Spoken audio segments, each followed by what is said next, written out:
Since the dawn of warfare, the art of camouflage has been an important one.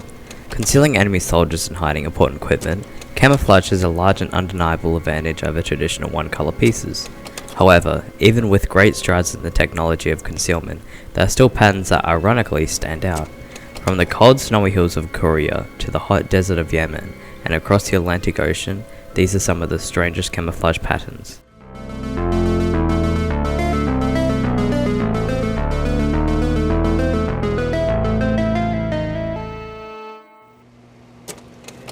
North Korean Type 81 Duck Hunter Camouflage. Dating its root back to frog skin camouflage used by the US Marines during World War II, the North Korean Duck Hunter camouflage is well known due to its bright and vibrant appearance. The camouflage was originally a variant of China's Type 81 Duck Hunter camouflage, with the changed colours for use in the North Korean military. It was adopted for some time in the 1970s and was seen on various propaganda and military posters. Due to its bright design, it was extremely ineffective, standing out and contrasting in almost all conditions. Eventually it was retired in the late 1980s. Yemen Police Camouflage. Located in the vast deserts of the Middle East, Yemen is a poor, war-torn nation filled with many civilians in need of aid. Traveling these ancient lands are men clad in an odd uniform consisting of orange and brown. These men are members of the Yemeni Police Force, a paramilitary force with a goal to combat the ongoing civil war and terrorist groups within the country. Although the story of the Yemen civil war is one of intrigue, it isn't what caught the eye of many who saw this police force. The uniforms of these men were pointed out due to its odd, bright colours and their unique contrast. The camouflage used has been issued since the start of the conflict in 2014 and have been seen less since 2016. China's Cloud Camouflage. Etched with the motto, "Serve the People," the People's Liberation Army, or PLA, is the main military force of China, consisting of land, sea, air, space, cyber, and airborne forces. It is a mighty force to be reckoned with. However, a small glimpse of an odd uniform was spotted being used by PLA airborne forces in preparation of an upcoming parade. It was only used in 2009 in preparation to the country's 50th anniversary parade. However, it wasn't used in the actual parade. This camouflage was seemingly designed only for ceremonial purposes, as its bright colour and odd outline does little in the way of concealing the enemy both in the sky and on land. The design embodies the spirit of the airborne corps and is very eye-catching, something that would be good for a parade and less so for combat. Surprisingly, the camouflage has not been seen since the preparations in 2009, and no uniform pieces have been obtained by collectors.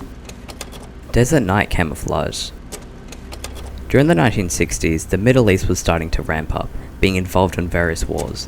On top of that, the Cold War is still ongoing, and countries in the Middle East started to take sides.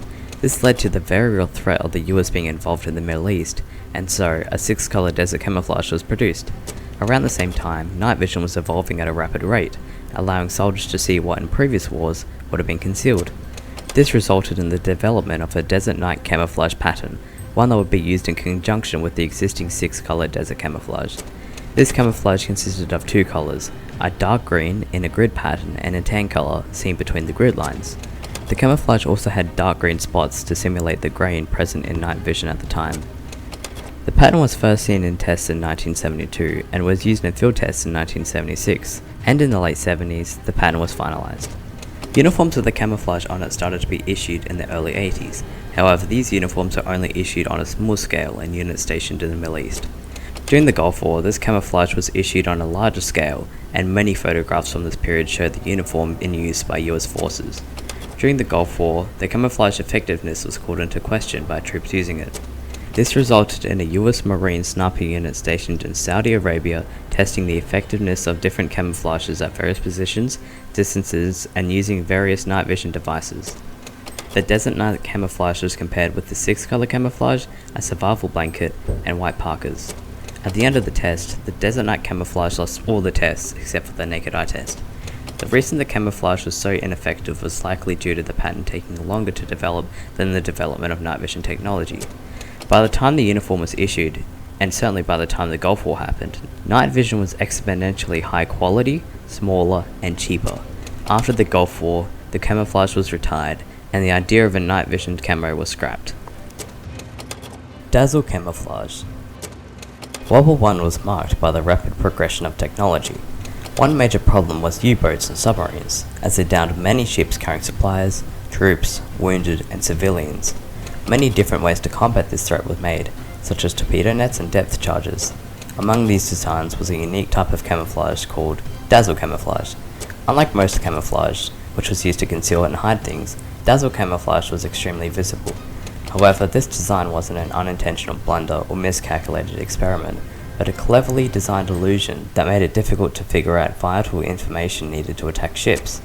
The camouflage, which consists of various lines, patterns, and cool colors, was designed to inhibit the calculation of ship speed, direction, and range, making it hard for ships to be fired upon by U-boats.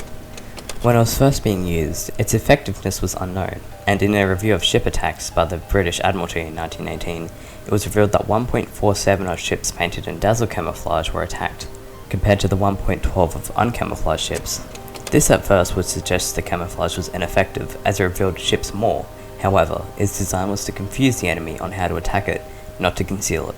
That same review showed that of the ships hit by torpedoes, 43% of the dazzled camouflage ships end up sinking, compared to the 54% of uncamouflaged ships sinking.